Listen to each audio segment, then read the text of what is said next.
So, you heard about 5D chess and now you want to play it? I remember when I first discovered 5D chess. There I was, with my friend. We were bored, we didn't know what we wanted to play, and then my eyes fell upon our wondrous title, 5D chess with multiversal time travel. I had to know more.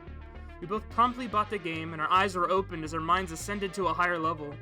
Maybe you too wish to reach a higher plane of being through playing the most intellectual game ever conceived. Well, whether you want to play 5D chess just for something fun to do, or to flex your intellectual superiority on your friends, it may seem confusing at first, so let me explain some of the basics. The core gameplay is just like normal chess, so if you don't know how to play normal chess, you probably should figure that out first. The game starts with a normal chessboard, but every time you take a turn, it makes a new chessboard further down the timeline, so you can see all the past moves of the game you're playing. Certain pieces you can move back in time, and whenever you move back in time, a new timeline is created. Certain pieces can also move across parallel timelines. You win the game by killing the king, just like normal, but the catch is you can kill any king in any timeline, past or present. How do the pieces move differently? On one chessboard, they still move like normal, and there's nothing different. The difference only comes in time travel and cross-dimensional travel. The first thing to know is that you can only move pieces back in time and across dimensions to board where it was your turn, because if you're able to move to where it was your opponent's turn, that would be like moving on their turn.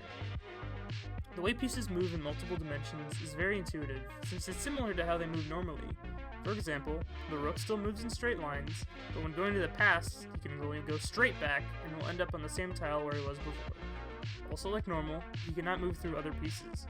The bishop still moves diagonally, and the pawns can only move one space. The queen remains the best, being able to move in the most directions in 5 dimensions. Here are a few tips and things to keep in mind. Oftentimes, you can get a cheeky win by sniping your opponent's king in the past, but they can also do that to you.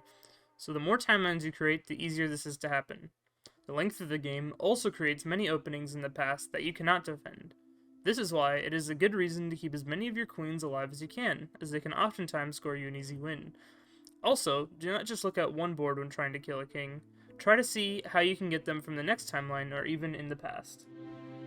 This is one of the main problems you could run into, is becoming too fixated on one small thing and not taking in the whole picture.